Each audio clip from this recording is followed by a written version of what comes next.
Kumusta sa inyong lahat? Dito naman tayo sa vlog natin ngayon gabi sa Batang Quiapo Visto.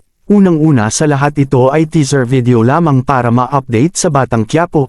Pagkatapos nga ma-viral ni General Pacheco Augustus si Amanda ay dinala ito sa hospital at tinamaan ito sa gilid. Sila Lucio, Bert Ing, Turco, si Primo ay nakatakas ito at walang mga tama.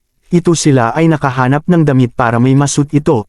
Dito si Amanda dinala sa hospital dahil gusto pang buhayin ni General Pacheco Augustus si Amanda dahil mahal niya ito. Dito si Santino ay nagtrabaho sa gym bilang janitor na baguhan ito. Si David ay namimili ng kotse dahil binilhan ito ni Don Julio at nakahanap ito ng kotse maganda ito. Si David ay nagpasalamat kay sa lolo niya. Si Santino ay nagtrabaho ng maayos at dito nakahanap siya ng kaibigan at nagkwentuhan sila nito. Yung lalaki na mayabang ay binubuli si Santino. Dito binigay na ang susi nito sa kotse na binili nito at binigyan ito ng baril nito ni Don Julio. Dito tinanggap naman ni David ito.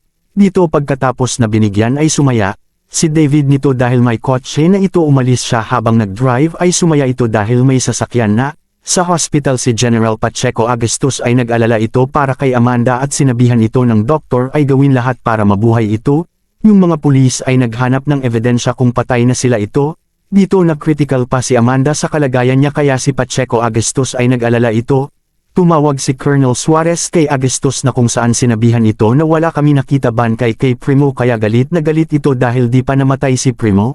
Ayon dito ay nag-isip si Chief Espinas na palitan si Bong kasi lagi may palpak at gusto ipalit si Tanggol. Sinabihan nila Enting at mga tropa si Tanggol na iwan na si Makang at andyan si Bubbles. Dito habang nakasakay ng jeep si Lolo Noy ay nakatulog ito at si ay lumagpas ito kaya siya ay bumaba nito.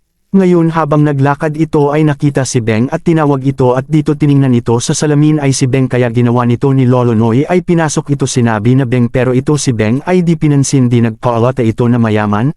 Dito pinalabas si Lolo Noy sa isang bar. Sabi ni Warden ay sino yun pero deadma lang si Beng.